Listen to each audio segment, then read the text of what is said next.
Episode 5। आज हम सुनेंगे सलाइवा में कुछ महत्वपूर्ण तत्व पाए जाते हैं या पदार्थ पाए जाते हैं जिनका अपना एक अलग ही महत्व है। तो उनके बारे में आज हम समझने का प्रयास करेंगे कि वह कौन कौन से पदार्थ और तत्व हैं जो हमारी सेहत के लिए बहुत इम्पोर्टेंट भी हैं और जो सलाइवा को महत्वपूर्ण बनाते हैं। तो उनके बारे में हम आज सुनेंगे। तो सलाइवा के अंदर बहुत तरह के अलग अलग चीज़ें घुली हुई होती हैं। तो सबसे पहले हैं उसमें कुछ एंजाइम होते हैं, जैसे कि टाइलिन है, माल्टेज है, लिंगुअल लाइपेज है, लाइसोजाइम है, फॉस्फेटेज है एंड कार्बोनिक अनहाइड्रेज एंड कैलिक्राइन। और अन्य ऑर्गेनिक कंपाउंड के तौर पर इसमें जो है प्रोटीन, नाइट्रोजन, जेंथाइन ये पाए जाते हैं। तो प्रोटीन के अंतर्गत जैसे म्यूसिन है, एल्बुमिन है, ब्लड ग्रुप एंटीजन है और फ्री अमीनो एसिड पाए जाते हैं। नाइट्रोजन युक्त पदार्थ जो हैं वो प्रोटीन तो नहीं है लेकिन होते हैं। तो बाई प्रोडक्ट के रूप में इसमें थोड़ी कुछ मात्रा में यूरिया है, क्रिटिनाइन है, यूरिक एसिड है, ये सब पाए जाते हैं। जेंथाइन, हाइपोजेंथाइन ये सब इसमें होते हैं। फिर आ जाते हैं इनऑर्गेनिक सब्सटेंस के तौर पे, तो sodium, potassium, calcium bicarbonate, bromide, chloride, fluoride, phosphate ये पाए जाते हैं इसमें। तो हमने ये जो देखा है थोड़ा सा इनकी हम अभी आगे जो है इसमें गैसेस के तौर पर ऑक्सीजन, कार्बन डाइऑक्साइड और नाइट्रोजन इत्यादि पाए जाते हैं। अब हमने जो देखे केमिकल और एंजाइम, तो उनके बारे में थोड़ा सा हम डिटेल में समझेंगे। तो सबसे पहले हम एंजाइम को समझते हैं कि एंजाइम के तौर पर हम सबसे पहले टाइलिन को लेते हैं। तो टाइलिन क्या है? एक ऐसा एंजाइम है जो कि कार्बोहाइड्रेट को पचाता है। सो इसको सलाइवरी एमाइलेज, टाइलिन को सलाइवरी एमाइलेज भी बोला जाता है, जो कि लार में पाया जाने वाला एक पाचक एंजाइम है। तो ये कहाँ बनता है? ये बनता है हमारी सलाइवरी ग्लैंड्स में। काम क्या है इसका? तो भोजन में मौजूद स्टार्च को तोड़कर माल्टोज और डेक्स्ट्रिन में बदलना। तो पाचन की शुरुआत हमारे जो है मुंह से ही हो जाती है। तो कैसे काम करता है ये? तो खाना चबाने पर लार निकलती है, उसमें मौजूद टाइलिन जो स्टार्च हमने खाया है या कार्बोहाइड्रेट खाया उसको छोटे छोटे ग्लूकोज के मॉलिक्यूल्स में तोड़ देगा। तो इससे आगे के पाचन के लिए रास्ता तैयार हो जाता है। हम आप सभी ने देखा होगा कि हम अगर रोटी का टुकड़ा, प्लेन रोटी का टुकड़ा ही अगर हम चबाएं और चबाते जाएं, कुछ देर के बाद वो टुकड़ा जो है मीठा लगने लगता है। तो मीठा लगने का कारण जो है कि रोटी में होता है कार्बोहाइड्रेट, और जब आप उसको चबाते जाते हैं तो हमारी जो सलाइवरी एमाइलेज जिसको हम टाइलिन बोलते हैं वो रिलीज होता है सोडियम की उपस्थिति में। तो वो रिलीज होगा तो उसको तोड़ना शुरू कर देगा, जिससे वो ग्लूकोज के मॉलिक्यूल्स में टूटने लगेगा, जिससे आपको ये मीठापन का स्वाद आएगा। तो कहते हैं कि खूब चबा कर खाना चाहिए। तो इसका एक सबसे बड़ा कारण ये है कि अगर कुछ मात्रा में कार्बोहाइड्रेट मुंह में ही डाइजेस्ट हो जाएगा तो हमारे पैनक्रियास पर उसका उतना लोड नहीं आएगा। ठीक है, तो पैनक्रियास पे लोड कम रहेगा। लेकिन अगर हम कम चबाएं और जल्दी जल्दी खाना निगल लेते हैं तो फिर जो सारा भार है कार्बोहाइड्रेट को पचाने का वो एमाइलेज के ऊपर आ जाता है। तो एमाइलेज दो जगह यूज हो रहा है, एक हो रहा है सलाइवरी एमाइलेज, एक हो रहा है पैनक्रियाटिक एमाइलेज। तो इसीलिए अगर आप ठीक से चबाएंगे तो कुछ मात्रा में कार्बोहाइड्रेट यहीं से डाइजेस्ट हो जाएगा और सेल एब्जॉर्ब करना शुरू कर देगी, और पैनक्रियाटिक लाइपेज के पास जब ये पहुंचेगा तो बाकी का काम वो देख लेगा। तो हमारे जो ऑर्गन होते हैं वह एक इंटरनल कम्युनिकेशन के थ्रू कम्युनिकेट करते हैं।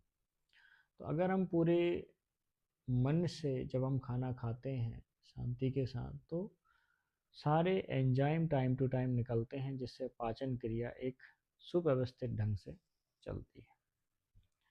तो टाइलिन जो है इसका जो पीएच है लगभग 6.7 से 7.0, यानी कि माइल्ड एल्कलाइन होता है ये। तो पेट में क्या होता है कि HCl में टाइलिन जो है निष्क्रिय हो जाता है। ठीक, तो याद रखने की तौर पर आप इसको ध्यान रख सकते हैं कि टाइलिन मतलब माउथ प्लस स्टार्च डाइजेशन, ये इस तरीके से होता है। दूसरा जो है एंजाइम के तौर पर माल्टेज। तो माल्टोज नामक शुगर को पचाकर ग्लूकोज में बदलता है। कौन? माल्टेज। और लिंगुअल लाइपेज मुंह में ट्राइग्लिसराइड को पचाता है।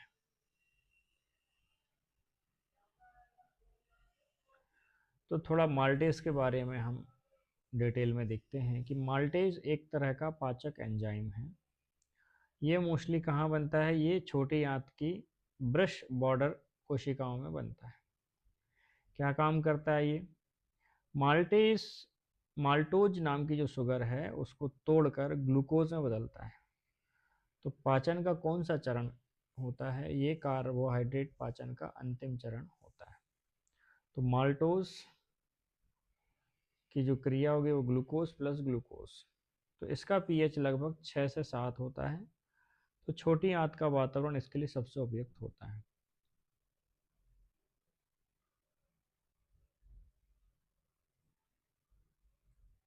तो मोटे तौर पर इसको याद रखने के लिए आप ये समझ सकते हैं कि ये एक तरह का डाइजेस्टिव एंजाइम है जो शुगर को पचाकर ग्लूकोज में बदलता है। अब इसको थोड़ा सा और डिटेल में हम देखते हैं। तो माल्टेज एक तरह का डाइजेस्टिव एंजाइम है जो माल्टोज यानी डाइसैकेराइड को तोड़कर 2 ग्लूकोज मॉलिक्यूल में बदल देता है। यह इंटेस्टाइनल जूस सकस इंटेरिकस का हिस्सा है। और ये कहाँ पाया जाता है? हमने बताया था छोटी आंत में, और विशेष रूप से ब्रश बॉर्डर की एपिथेलियल सेल्स में पाया जाता है। किस पर काम करता है? तो माल्टोज शुगर है उसको ग्लूकोज में बदल देता है, ग्लूकोज के 2 मॉलिक्यूल में बदल देता है। तो ग्लूकोज सीधे जो है फिर रक्त में एब्जॉर्ब हो जाता है।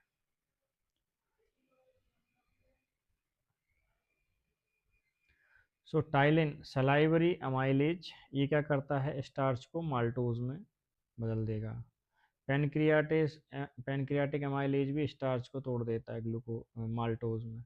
और माल्टेज स्मॉल इंटेस्टाइन में माल्टोज को जो है ग्लूकोज में बदल देता है। यही कारण है कि माल्टोज को फाइनल कार्बोहाइड्रेट डाइजेस्टिव एंजाइम कहा जाता है, यानी आखिरी में ये जो है ग्लूकोज में कन्वर्ट कर देता है। इसका पीएच 6 to 7 के बीच में रहता है और बॉडी टेम्परेचर इसके लिए चाहिए 37 डिग्री सेंटीग्रेड। सो माल्टेज द्वारा बना ग्लूकोज छोटी आंत की बिलाई द्वारा active transport plus facilitated diffusion से ये एब्जॉर्ब होता है। अगर इसकी कमी हो जाए तो क्या होगा? तो माल्टेज एंजाइम की कमी होने से माल्टोज पच नहीं पाता और आंत में फर्मेंटेशन नहीं होता है, जिसकी वजह से गैस, डायरिया, एब्डोमिनल ब्लोटिंग, कमजोरी इत्यादि होता है। अगर क्लिनिकल इंपॉर्टेंस के तौर पर देखें तो कंजेनिटल एंजाइम डेफिशिएंसी होती है, सीलियक डिजीज़ में भी ये कंडीशन देखने को मिलती है, और इंटेस्टाइनल इन्फेक्शन, इन स्थितियों में माल्टेज एक्टिविटी कम हो जाती है। So maltase is a brush border enzyme. Maltase convert maltose into glucose, and maltase act in small intestine, and maltase is involved in final carbohydrate digestion. ठीक, सो माल्टेज क्या करता है? Maltose को 2 ग्लूकोज मॉलिक्यूल्स में convert करता है, जहाँ से आगे ग्लूकोज जो है एक्टिव ट्रांसपोर्ट के माध्यम से जो है ब्लड में एब्जॉर्ब हो जाता है, या फिर डिफ्यूजन, फैसिलिटेटेड डिफ्यूजन। एक हो गया एक्टिव ट्रांसपोर्ट, दूसरा फैसिलिटेटेड डिफ्यूजन के माध्यम से एब्जॉर्ब हो जाता है। अगला है लिंगुअल लाइपेज, जो कि हमारी सलाइवरी ग्लैंड्स के द्वारा सलाइवा में पाया जाता है। इसके बारे में हम थोड़ा सा सुनते हैं, समझते हैं क्या होता है।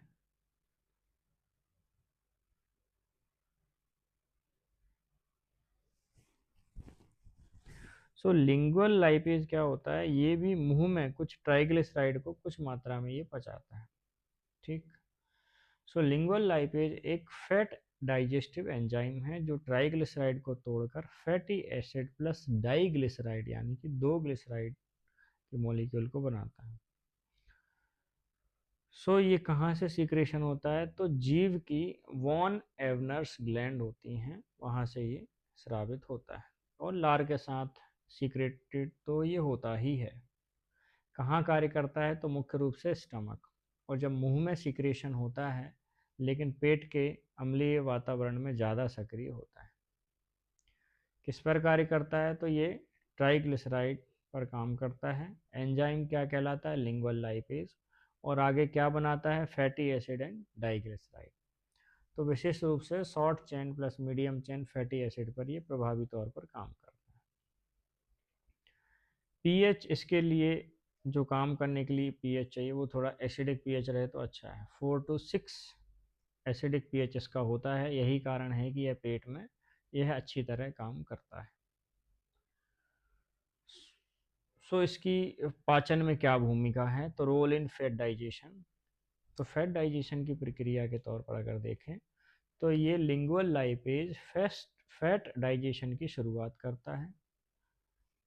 फिर गैस्ट्रिक लाइपेज होता है और फिर आगे होता है पैनक्रियाटिक लाइपेज जो कि मेजर एंजाइम होता है, जो स्मॉल इंटेस्टाइन में मुख्य फैट का पाचन करने वाला एंजाइम होता है। सो बच्चों में इसका विशेष महत्व है कि इन्फेंट में अगर देखा जाए तो पैनक्रियाटिक लाइपेज पूरी तरह विकसित नहीं होता, इसीलिए lingual lipase plus gastric lipase दूध की फैट को पचाने में बहुत महत्वपूर्ण होता है। बाइल से इसका क्या संबंध है, तो लिंगुअल लाइपेज को बाइल सॉल्ट की आवश्यकता नहीं होती है और यह इमल्सन से पहले भी काम कर सकता है, जो लिंगुअल लाइपेज यानी कि जो हमारे मुंह में जो बनता है सलाइवा के अंदर।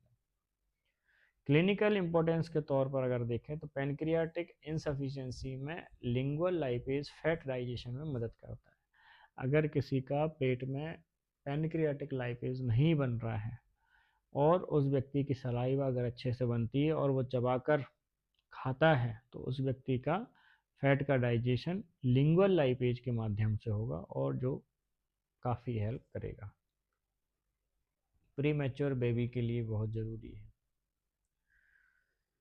सो वन लाइन में अगर इसको समझें तो lingual lipase is secreted by von Ebner's gland जो कि हमारी जीभ के नीचे होती हैं।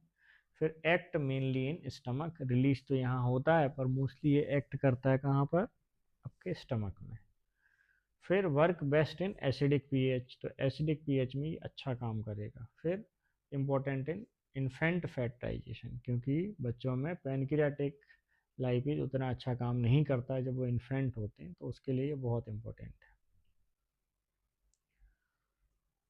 सो lingual is equal to tongue origin या lipase is equal to fat digestion work in stomach. तो ये हो गया हमारा लिंगुअल लाइपेज। अब हम देखेंगे लाइसोजाइम के बारे में कि ये जो हमारे लार में पाया जाता है उसके इम्पोर्टेंस को हम समझेंगे एंड उसके फंक्शंस क्या हैं। सो लाइसोजाइम यह भी एक तरह का एंजाइम है जो सलाइवा के अलावा और भी जगह ये पाया जाता है। तो यहाँ जो हम देखेंगे वो हम सलाइवा के पर्सपेक्टिव से देख रहे हैं।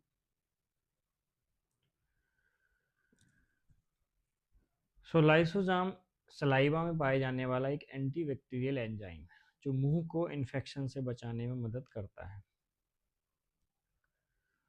सो सीक्रेशन, तो सलाइवरी ग्लैंड्स में parotid, submandibular and sublingual gland से ये सीक्रेट होता है। ओरल म्यूकोसा की जो सेल्स होती हैं उनके द्वारा, और ये आंसू, दूध एंड नेजल सीक्रेशन में भी पाया जाता है। क्या लाइसोजाइम क्या कार्य करता है, तो बैक्टीरिया की सेल वॉल को तोड़ता है। ग्राम पॉजिटिव बैक्टीरिया पर ये अधिक प्रभावी होता है एंड पेप्टिडोग्लाइकन लेयर को डिग्रेड करता है। सो इसका मैकेनिज्म क्या होता है लाइसोजाइम का? बीटा 1 और 4 ग्लाइकोसाइडिक बॉन्ड को तोड़ता है, जो कि N acetyl glucosamine and N acetyl muramic acid के बीच में, जिसके बाद जो है सेल वॉल टूटती है और बैक्टीरिया मर जाता है। सबसे पहले बॉन्ड को तोड़ेगा, फिर सेल वॉल टूटेगी, फिर बैक्टीरिया मरेगा। सो लार में इसकी क्या भूमिका है? रोल इन सलाइवा के तौर पर देखें तो इसकी क्या भूमिका होगी? सो पहला है कि माउथ कैविटी को स्टेराइल रखने में मदद करता है, डेंटल कैरीज और जिंजिवाइटिस से सुरक्षा करता है एंड नॉर्मल ओरल फ्लोरा का बैलेंस बनाए रखता है।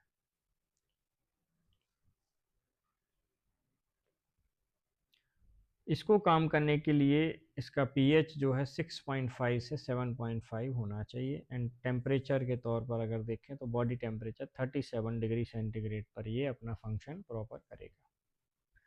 अब इम्यून डिफेंस में इसकी क्या भूमिका है? तो यह इनेट इम्यूनिटी का हिस्सा है और एंटीबॉडी के बिना भी बैक्टीरिया को डिस्ट्रॉय करता है। अगर किसी को लाइसोजाइम की कमी हो जाए, ये एंजाइम कम बने, तो बार बार मुंह में इन्फेक्शन होगा, सोर थ्रोट हो सकता है, मुंह से बदबू आ सकती है और स्मोकिंग और पुअर ओरल हाइजीन से एक्टिविटी घट सकती है। ठीक, सो इम्पोर्टेंट चीज़ें जो है ध्यान रखने के लिए, lysozyme is an antibacterial enzyme present in saliva, tears and milk and destroyed peptidoglycan of bacterial cell wall and part of innate immunity। ठीक, लाइसो मतलब लाइसिस ऑफ बैक्टीरिया, आप इसको याद रख सकते हैं, LYSO, lyso is equal to lysis of bacteria, यानी bacteria को ख़त्म कर देना। तो अगर हम कोई कंपैरिजन देखें तो टाइलिन हमारा सलाइवरी एमाइलेज हो गया, जो कि स्टार्च का डाइजेशन करेगा। लिंगुअल लाइपेज जो है हमारा फैट का डाइजेशन करेगा एंड लाइसोसोम एंटीबैक्टीरियल एक्शन के तौर पर ये काम करता है। अब हम नेक्स्ट आगे देखेंगे फॉस्फेटेज के बारे में, हम समझेंगे कि ये क्या होता है।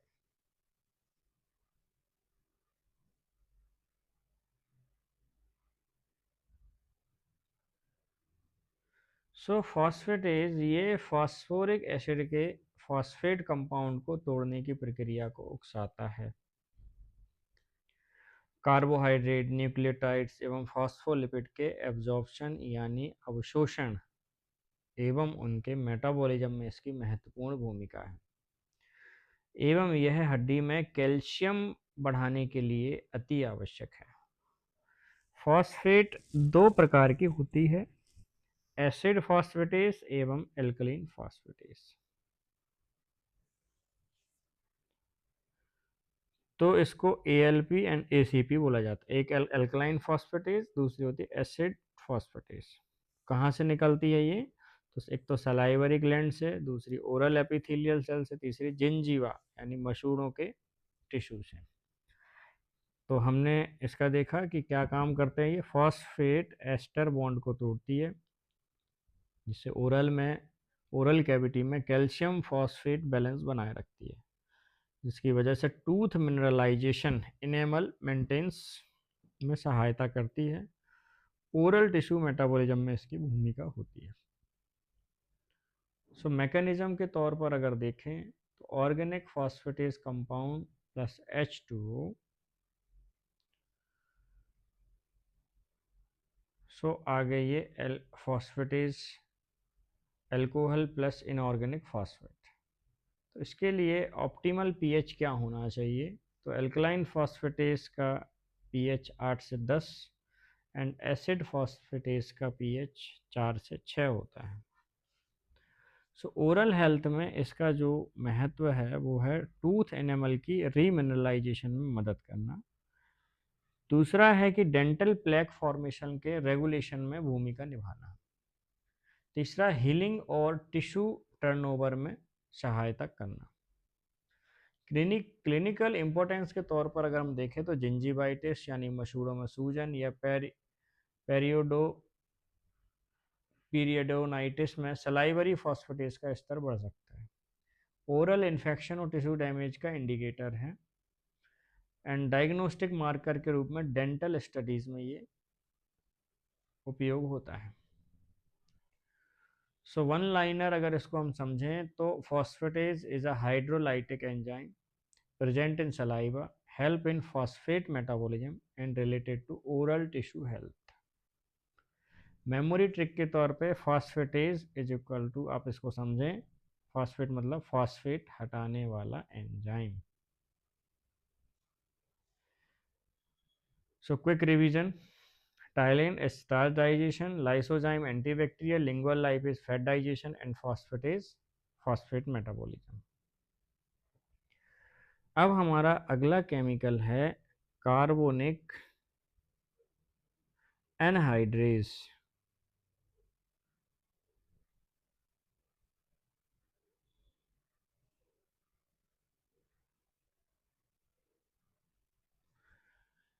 तो यह एक एंजाइम है जो आरबीसी के सेल्स में पाया जाता है। यह कार्बन डाइऑक्साइड और पानी को कार्बोनिक एसिड में बदलने के लिए उकसाता है। ठीक, और कार्बोनिक एसिड को तोड़कर कार्बन डाइऑक्साइड और पानी में बदल देता है। अब इसको हम थोड़ा सा डिटेल में और समझते हैं।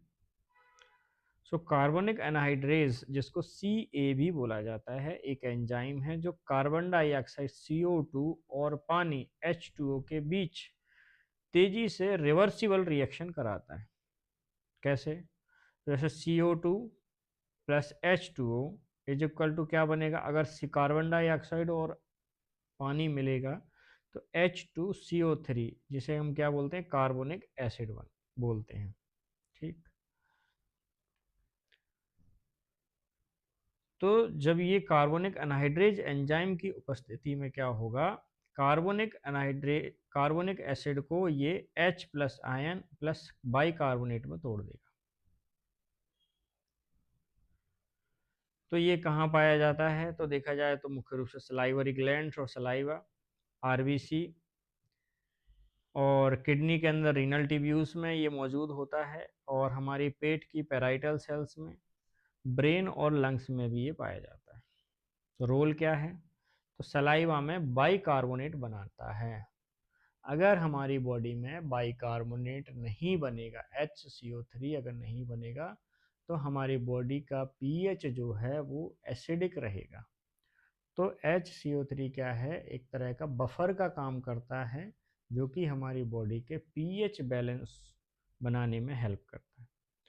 ओरल कैविटी का pH बैलेंस बनाए रखता है, जो हमारा सलाइवा में जो कार्बोनिक अनहाइड्रेज होता है वो हमारे पेट में हमारे मुंह में जो है एक अल्कलाइन pH बैलेंस करने में हेल्प करता है।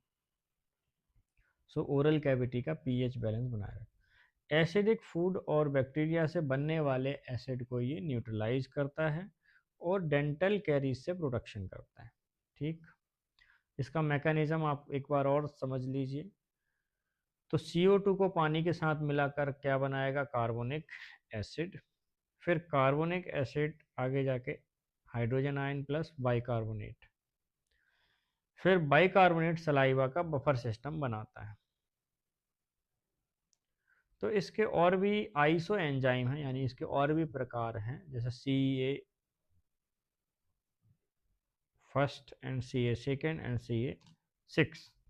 तो CA1 एंड CA2 ये पाया जाता है आरबीसी में, CA6 पाया जाता है सलाइवा में, प्रमुख रूप से salivary carbonic anhydrase, and CA6 को गस्टेटरी कार्बोनिक एनहाइड्रेज भी कहते हैं।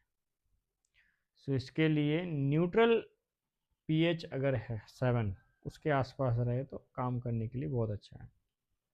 टेम्परेचर 37 डिग्री सेंटीग्रेड, और यह सबसे तेज काम करने वाला एंजाइम्स में से एक है। सो ओरल हेल्थ में अगर देखा जाए तो टूथ एनेमल को एसिड डैमेज से बचाता है। अगर बॉडी बहुत एसिडिक है, आपका मुंह में काफ़ी एसिडिक नेचर बना हुआ है, तो ये इनेमल को ख़राब करता है, तो उससे ये बचाता है। फिर टेस्ट परसेप्शन में सहायता करता है, खासकर सोर टेस्ट, एंड बैड ब्रीथ और प्लेक फॉर्मेशन कम करने में हेल्प करता है। क्लिनिकल इम्पोर्टेंस के तौर पर carbonic anhydrase inhibitor acetazolamide pH balance को प्रभावित कर सकते हैं, और सलाइवरी कार्बोनिक एनहाइड्रेज की कमी से ड्राई माउथ हो सकता है and increase dental caries risk. So oriented one liners अगर हम देखें तो एक लाइन में अगर हम इसको समझें तो carbonic anhydrase help in acid base balance. दूसरा, carbonic anhydrase 6 is present in saliva, forms bicarbonate buffer and protect teeth from acid. Memory trick के तौर पे इसको याद रखने का है तो carbonic anhydrase CO2 plus water is equal to pH control. एक बार समरी देख लीजिए। सो हमारा टाइलिन किसका डाइजेशन करता है? कार्बोहाइड्रेट डाइजेशन करता है। Lysozyme antibacterial, lingual lipase fat digestion, phosphatase phosphate metabolism, and carbonic anhydrase pH buffering. Next हमारा जो एंजाइम है वो है कल्लीक्राइन। सो कल्लीक्राइन क्या होता है, इसके बारे में हम डिटेल में समझेंगे कि ये क्या होता है। सो कल्लीक्रेन जो है यह एक एंजाइम है जो रक्त के प्लाज्मा में, पेशाब में एवं शरीर के टिश्यूज में इनएक्टिव स्टेट में पाया जाता है। जब यह सक्रिय हो जाता है तो तब यह शक्तिशाली वैसोडाइलेटर का काम करता है, यानी इसके प्रभाव से ब्लड वेसल फैल जाती हैं और यह काइनिन बनाता है जो एक शक्तिशाली पॉलीपेप्टाइड ग्रुप को कहते हैं। तो काइनिन के जो गुण हैं वो हैं स्मूथ मसल्स के सिकुड़न को उकसाना, हाइपोटेंशन यानी बीपी को कम करवाना, छोटी कैपिलरीज के अंदर रक्त के बहाव को बढ़ाना तथा दर्द को बढ़ाना। अब इसका हम और डिफरेंट पर्सपेक्टिव से इसको समझते हैं। तो कल्लीक्राइन एक प्रोटियोलाइटिक एंजाइम है जो किनी जोन पर कार्य करके काइनिन्स, मुख्यतः ब्रेडिकाइनिन बनाता है। तो सलाइवा में ये कहाँ से आता है? तो सलाइवरी ग्लैंड, विशेषकर सब मंडिबुलर ग्लैंड से ये सीक्रेट होता है और ग्लैंडुलर डक्ट सेल द्वारा ये सीक्रेट होता है। सो काइनिनोजेन आगे जब ये करेगा, टूटेगा तो ब्रेडिकाइनिन, फिर ये वैसोडाइलेशन का काम करेगा और सलाइवरी ग्लैंड में ब्लड फ्लो बढ़ाता है। तो सलाइवरी सिक्रेशन को जिससे स्टिमुलेशन मिलता है। तो मैकेनिज्म देखिए, तो कल्लीक्रेन एंजाइम काइनिनोजेन को तोड़ के ब्रेडिकाइनिन बनाएगा और ब्रेडिकाइनिन के जो प्रभाव है वो है ब्लड वेसल्स को डायलेट करना, कैपिलरी परमिएबिलिटी बढ़ाना एंड लोकल ब्लड सप्लाई को इंक्रीज करना। तो सलाइवरी ग्लैंड को ज़्यादा रक्त मिलने से सलाइवा प्रोडक्शन बढ़ती है। च्यूइंग और टेस्ट स्टिमुलेशन के समय ये सक्रिय होता है। और इसकी अन्य भूमिकाएं के अगर तौर पर हम देखें तो ये ब्लड प्रेशर रेगुलेशन करता है, inflammation process and pain sensation indirectly stimulation देता है। सो क्लिनिकल इंपॉर्टेंस के तौर पर अगर इसकी एक्टिविटी अधिक बढ़ जाती है तो ये स्वेलिंग एंड पेन को इंक्रीज करेगा। कम अगर एक्टिविटी होगी तो सलाइवरी फ्लो कम हो जाएगा। हाइपरटेंशन और इन्फ्लामेटरी कंडीशन से इसका संबंध है। एक लाइन में अगर समझें तो kallikrein is a proteolytic enzyme, forms bradykinin. किसको बनाता है? ये ब्रेडिकाइनिन। और ब्रेडिकाइनिन के अपने फंक्शन आपने अभी समझ लिए। तो cause vasodilation and present in saliva. और इसको इजी ट्रिक में अगर समझें तो कल्ली, फिर काइनिन, फिर blood flow increase. So quick recap देख लीजिए। तो टाइलिन आपका starch digestion, lysozyme antibacterial, lingual lipase fat digestion, phosphatase phosphate metabolism, carbonic anhydrase, pH buffer and kallikrein, vasodilation and saliva flow. तो ये हमने आज देखे कुछ महत्वपूर्ण केमिकल या जिन्हें हम एंजाइम बोलते हैं, जो हमारी सलाइवा में पाए जाते हैं, जिनका अपना एक अलग महत्व है। नेक्स्ट हम आगे देखेंगे कि पैरोटिड ग्लैंड में इन्फ्लामेशन जब होता है तो उस कंडीशन को हम आगे अगले वीडियो में समझेंगे, inflammation in the parotid gland, और दूसरे अलग महत्वपूर्ण टॉपिक पर हम चर्चा करेंगे। सो यह पॉडकास्ट या यह ऑडियो बुक या ऑडियो समरी अगर आपको अच्छी लगी हो तो लाइक, शेयर एंड सब्सक्राइब करें और जुड़े रहें। मिलते हैं अगले एपिसोड में, एपिसोड 6 में। सभी का बहुत बहुत धन्यवाद। आत्म नमस्कार। जय गुरु जी, जय न्यूरोथेरेपी।